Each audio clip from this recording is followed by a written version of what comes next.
Mahigit 1,000 at 500 pamilya sa Gimba na apektuhan ng pagbaha na dulot ng bagyong Enteng at ng habagat. 300 at 13 dito ang napamahagian na ng food packs mula sa LGU. At ang stockpile para sa relief goods ay kinapos. Nako. Nasa 1,000 at 1,602 na pamilya ang naitala ng Municipal Social Welfare Development Office o MSWDO dito sa Gimba na naapektuhan ng pagbaha na dulot ng bagyong Enteng at ng habagat sa isinagawang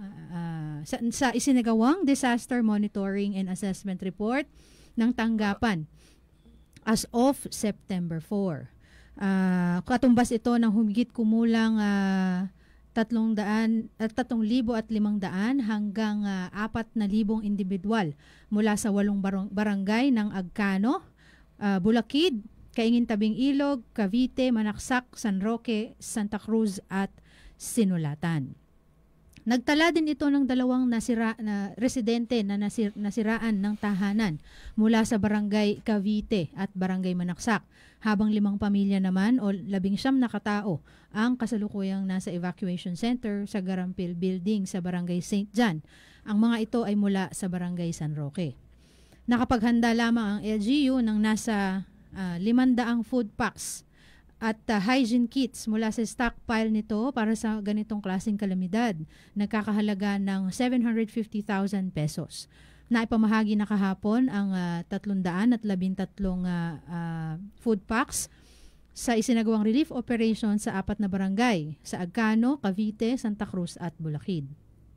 Kinapos ng mahigit 1,000 ang food packs na kakailanganin upang matugunan ang mga nasalanta ng bagyo.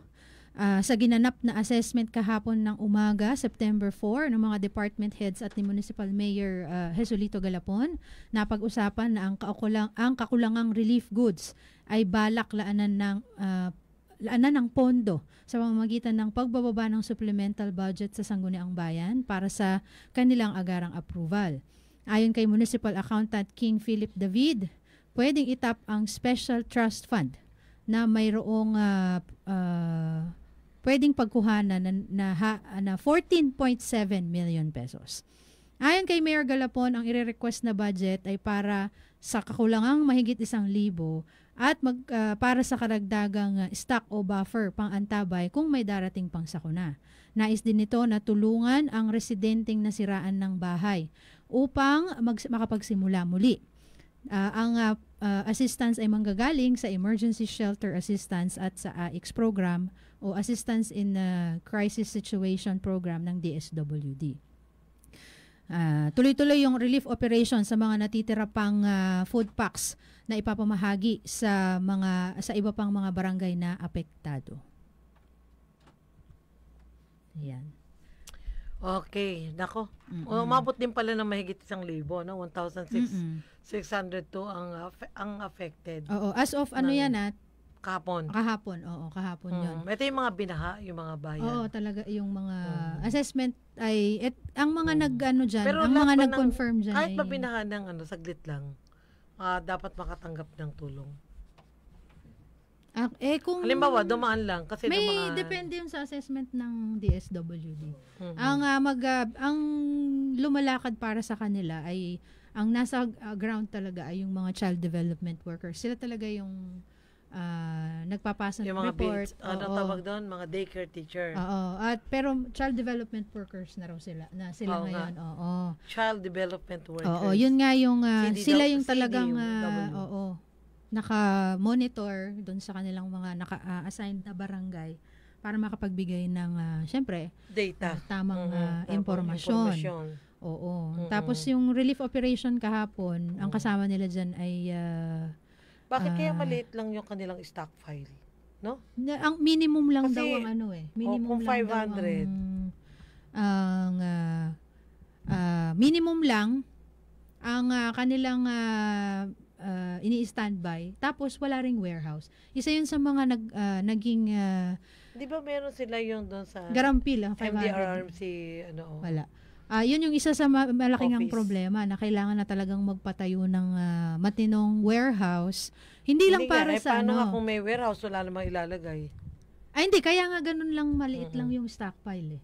Kasi walang Oo. pagkalalagyan. Kasi, So pagka meron ng warehouse, mas malaki na yung magiging bukod lalagyan. kasi sa, sa LGU intervention, nagbibigay din ng DSWD, Yes, regional office eh. Yun nga yung Kaya tinanong ko dapat rin. nga yun, yung stockpile for this town or this province, dapat nandito na yun.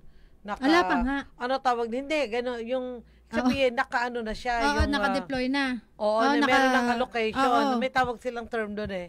Yung, Preposition. No, naka-preposition na yun. Yun, isa nga yun sa mga bagay na kasi kinonfirm tinan mo ko kahapon. paano kung halimbawa binatay dito, walang madaanan. Mm-mm. Ay pupunta, galing pa sa Pampanga yung o pwedeng kukunin mo o ihatid nila. Mm-mm. Walang madaanan. Kaya dapat laging may stockpile. Mm-mm. Oh. Yun yung... Ganon, lalo na, kaya naman nila i-predict kailan ang tagulan at kailan nagkakaroon ng mga bagyo. So, Actually, alam mo, laging naka-ano yan, naka-broadcast na merong stockpile na ready para magamit. Kaso, yung access, ano yun parang ang napaka-ironic kasi access yung access dun sa stockpile ng region. DSWD, oo. Lagi yun na na handa tayo sa El Nino, meron tayong stockpile na non-food at saka food packs. Meron. May budget. Dito nga sa Region 3, 180 million pesos. Yung pang yung food pack. prepositioned lang yan. Na ipipreposition Oo, preposition. sa mga bayan. Oo, sa Central Luzon lang yan. Ngayon, sabi ko, tinanong ko, may natatap ba natin yun? Oo naman daw. Kaya lang, nalaman ko nga na kailangan ng yung warehouse. Yung sinubmit nating report for Karina ay hindi pa nakakarating sa atin. Ay, bakit daw? Yung Pinalawak nagsasubmit ba? naman daw ng report. Oo, tapos may Ayun. mga partial reports na inaano. Napapalak So yun pa yung isa ba? nating aalamin na ano yung bakit, saan napupunta, saan, bakit na-delay. Kasi kung Karina yun, dapat matagal lang Kaya nga yun. So, di ba? ngayon, pag dumating daw yun nga i-stock pa na additional. Just in case na magkaroon ng sakuna, no? Wag naman sana. Tapos yun, nag-agree din yung MAU kahapon na kailangan din talaga nga ng warehouse. Hindi lang para dun sa relief goods. MAU, oo. Oo, yung MAU natin. Kasi yung mga, yung mga binhi, walang paglalagyan. Yung mga dumarating ding ibang ayuda, walang mapaglagyan. Nakiki-warehouse lang tayo dyan sa Center Co-op. Ngayon. So, laki-laki ng Gimba. kaya nga walang pwesto na ma-identify kahapon. Tapos, So, pwede ilagay. Tapos, so maghahanap ng pwesto. Tapos, syempre, yung budget para doon. Na yun. Ay, teka. Ay, ano yung binagawang building doon na malaki sa... Garampil building. doon sa tawag dito? Evacuation. Yung malapit doon sa... Oo, sa Oval. Doon Garampil sa may... building nga yun. Garampil building? Ay, hindi. Iba pala Hindi, yung Garampil iba. building. Banda Ang Garampil building, ito yung actually, evacuation center din yon. Evacuation Hindi ko center. hindi ko pa Pero nakita ginawa yun. siyang mga opisina. Ay, yung nasa gitna? Hindi ba yung paikot ng Aricho yung doon. RTC. Meron tsaka dito, yung meron dyan sa tapat ng malaking Oo. Yung parang pinakagitna Oo, oval nga na yan. parang style Hindi ba gym. yun yung Garampil Building Evacuation Center? Ay, ba yun? Ba hindi ba pwede doon? Napakalaki doon. Oo. Andun yata din nakapwesto. Naka-close yun sports complex. Talaga? Bakit Oo. hindi nga doon ba doon? Pwede gawin. Kasi yun yata yun. yung ginawang opisina ng mga DSWD na para sa 4-piece.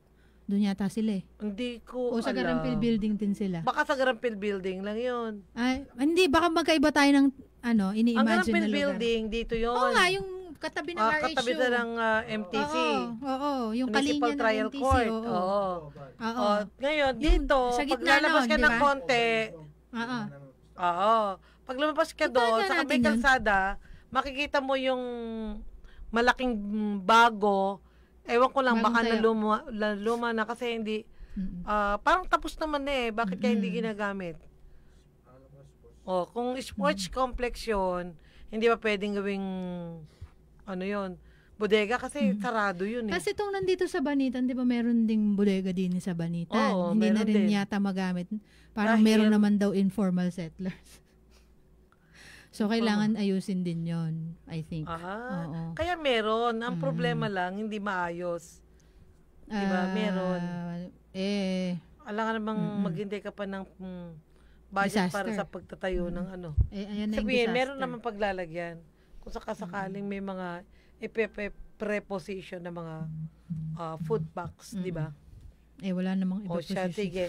Naghihingi ba sila ng karagdagang budget para dito? Saan? Oo nga, O oo. yung tawag nila doon? Ayun, ang pwede daw itap, ayon kay municipal accountant natin dito, ay yung special trust fund. Ito daw yung mga hindi nagagamit na naiipon over the years na inilalagay sa special trust fund. Ganon. Pero Para ba pwedeng yun sa calamity? through supplemental budget din yun. So napag-usapan nila na kailangan detalyado at Trust fund. tapos meron ding endorsement din ng Municipal Development Council, ang MDC natin dito sa Gimba. So hopefully nga magkaroon ng approval na rin ito para yung mga natin. Sa naman to naka-report sa MSWDO naman to naka-report yung mga talagang nasalanta. Yun namang napag-usapan naman na natin kahapon yung sa Agri, 'di ba? Kung ilan yung tapos linawin natin pala yung nabanggit natin kahapon na 7,150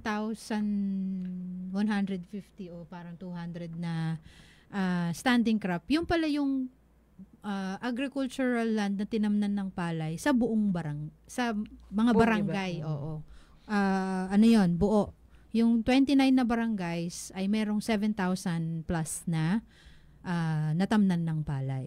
Tapos kung ilan doon yung nasira? Kung ilan doon yung nasira, yung may partial damage na sinasabi ay nasa 8 to 10%. Ilan daw yun? Yung 610, I think. 600 hectares. 600 hectares. 600 din yung farmers na okay. apektado. At least malinaw. Tapos yung damage na kanilang na-assess ay 22% nung yield loss pala, hindi damage. Yield loss, yung na-project nilang loss sa aanihin. Ito na yung mga binaha, masisira. pero malapit ng gikin. So 22%, malaki din kasi nung kinompute ko, di inano-ano ko lang, nasa 16,000 kavans din. Kasi naaabot din sa 800 metric tons Parang 780 plus yung nasa record. Partial report lang yan, September 3.